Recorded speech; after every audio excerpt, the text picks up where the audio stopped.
आजकल हमारे देश में यूनिफॉर्म सिविल कोड का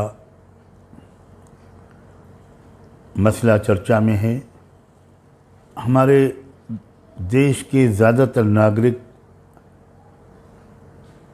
मेरा ख़्याल ये है कि यूनिफॉर्म सिविल कोड को ठीक तौर पर समझते नहीं हैं और इस बारे में कोई सही राय कायम करना कि इसको सपोर्ट करना चाहिए या इसको अपोज़ करना चाहिए, यह हमारे अक्सर देशवासियों के लिए शायद आसान नहीं होता।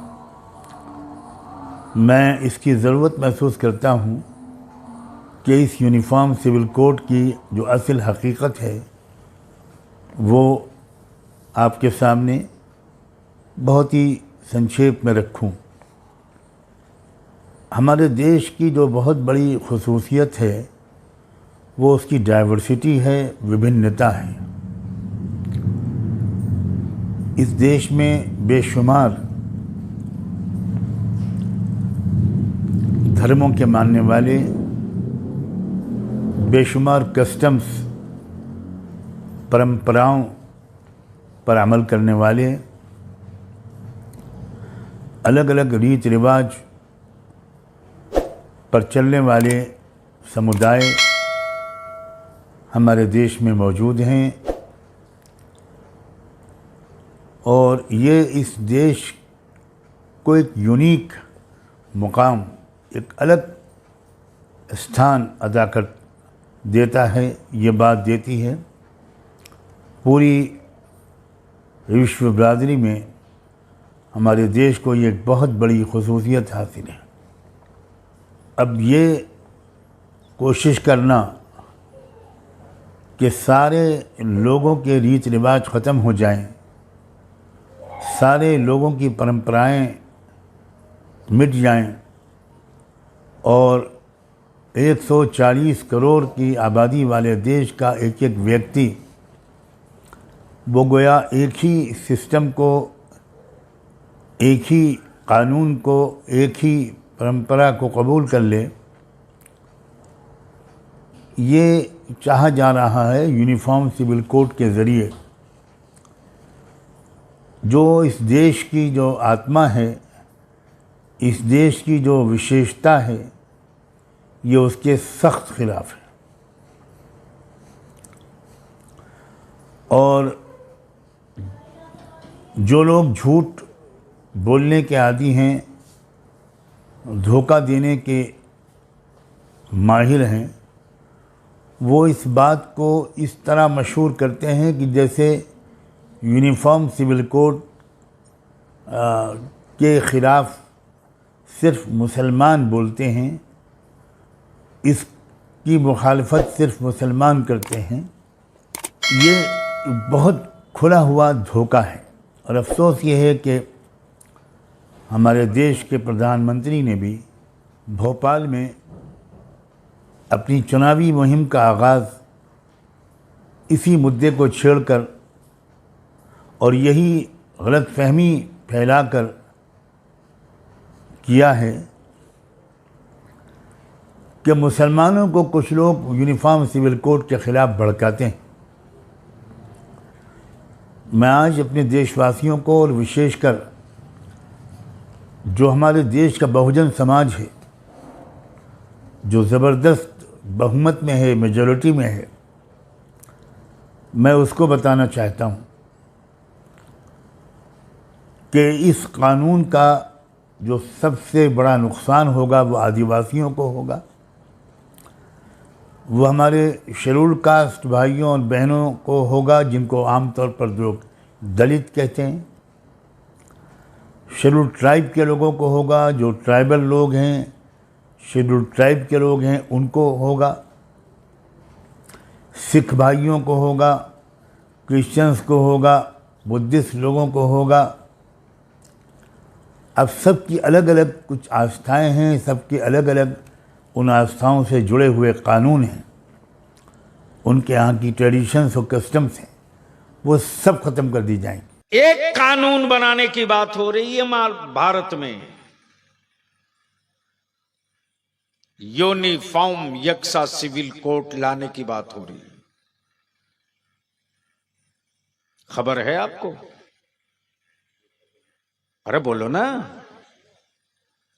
तो सोए रहो कंबल तान के, क्या कर रहे हो?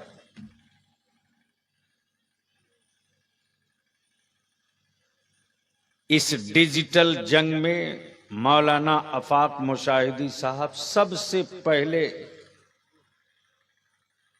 अहले सुन्नत की तरफ से इदारे शरिया मैदान में आया, लेकिन शर्म आती है बोलने में। ढेर सारे हरामखोर मौलवियों तक का मैंने भेजा लिंक, ये जुमला जल के बोल रहा हूं, अंदर में आग लगी है तब बोल रहा हूं। हाथ चुमवाने से मेरी नस्लों का भला नहीं होगा। कीमती चादरें चढ़वाकर हम अपनी औलादों की सूरत नहीं बदल सकते। वो अकीदत है, वो अकीदत है। लेकिन जहां लड़ाई हो रही है वहां अड़ना ईमान की जरूरत है। लेकिन एक एक ने नहीं किया। 1.5 दर्जन शायरों को भेजा हूं लिंक,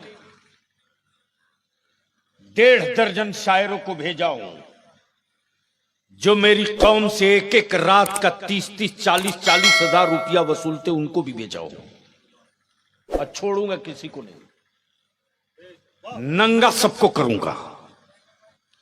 इसलिए कि जब मैं जान रहा हूं कि निकल गया हूं मैदान में सर टकराने, तो खुद को मरने का कोई सदमा नहीं होना चाहिए। नस्लें न मारी जाएं, इसके लिए जिंदा रहना चाहिए। तो पहली फुर्सत में ये जितने लोग आए हो, लिंक पहुंच गया होगा आपके पास इदारे शरिया का, और नहीं पहुंचा हो तो गूगल से भी मांगोगे, व्हाट्सएप से भी दे देगा। बात समझ में आ रही है? उसमें तीनों जबान में है, हिंदी में, अंग्रेजी में, उर्दू में। 15 तारीख तक का 4 बजे तक का टाइम है टोटल।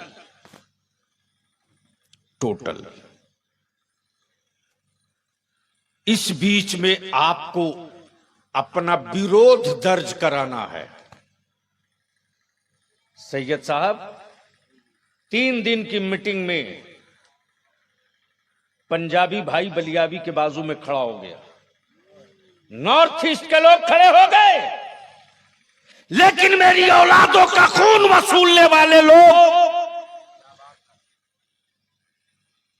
एक जबान न बोल सके कि हमको क्या करना चाहिए। चूमते रहो हाथ, खरीदते रहो जन्नत,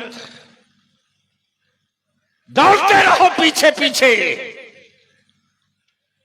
अरे ये जो जन्नत की चाबी थैले में लेके लोग घूम रहे, माफ करना कड़वा सच है, उनकी अपनी गारंटी है कि नहीं, इसी की गारंटी नहीं है। लेकिन दलालों को खड़ा करके करामतें बयान करके जन्नत बेचने वालों से अपनी औलादें बचाओ, बचाओ अपनी औलादों को, वरना तेरे बच्चों को अंधभक्त बना देंगे ये लोग। मुसलमान का बच्चा अंधभक्त बनने के लिए पैदा नहीं लिया है, ईमान वाले का बच्चा नबी का आशिक बनने के लिए पैदा लिया है। और जो नबी का आशिक होता है उसकी नमाजें कभी कज़ा नहीं होती, उसकी बेटियां कभी बेपर्दा नहीं होती, उसकी मस्जिदें कभी वीरान नहीं होती, उसके मुंह, उसके होठ तक कभी शराब के कतरे नहीं जाते, उसकी औलादों के और उसके पेट में कभी हराम का लुकमा नहीं जाता।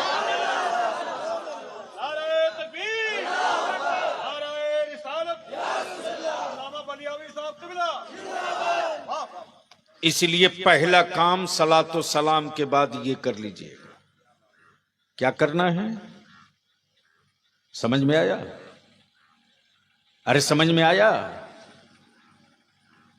क्या समझ में आया? कोई एक जवान मेरे को समझा दे तो मैं मान लूं मेहनत वसूल हो गई। वो तो बात हो गई।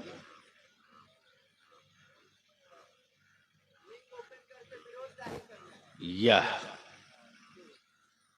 लिंक ओपन करके विरोध जाहिर करना, और विरोध जाहिर करने में कुछ नहीं लिखना, सब लिखा हुआ है, सिर्फ क्लिक करते जाना है। वो डिजिटल है, ये लड़ाई डिजिटल है। 2018 में इसी तरह का कीड़ा काटा था चाय बेचने वाले को। 7.5 लाख दस्तखती मुहिम चला करके, दस्तखती 7.5 लाख लोगों तक पहुंचना आसान था क्या?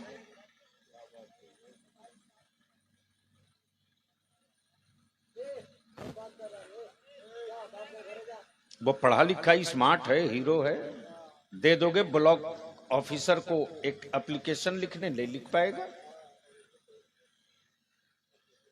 99% मुसलमान का बच्चा मोबाइल से बर्बाद हो रहा है, और 99% मोबाइल के डब्बे से बेटियां बर्बाद हो रही हैं। बोलो सही है कि गलत है? अरे जोर से बोलो ना। तो जो अपने बेटे और बेटी के हाथ से बुराई का डब्बा न छीन सके, वो मैदान में उतरकर नबी का दीन बचाएगा?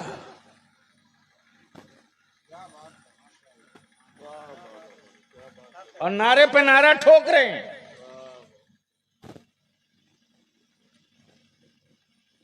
हमारे जलसे अब इतने ही के लिए रह गए हैं, मस्ती कर लो। क्या पढ़ा है टांग के अजमत ने, शाहबाज ने, क्या मस्त तकरीर की मौलाना अल्लामा आसिफ इकबाल ने, क्या शेर सुनाया अल्लामा आफाक मुशाहिदी ने। अरे ये हजारों हजार खर्च करके बिस्तर छोड़ कर आए हो ना,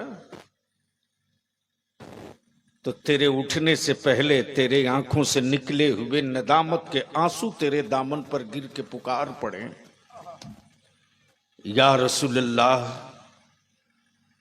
गिलाजतों की गली से निकलकर मैं शफाअतों की डोर थामना चाहता हूं, हमें बचा लीजिए। तो पहला काम ये करना है कि जितने आपके पास दोस्त हैं, यार हैं, रिश्तेदार हैं, वो लिंक सबको भेज दीजिए। आपके पास है ना? हाँ, जरा समझाओ तो माइक लग।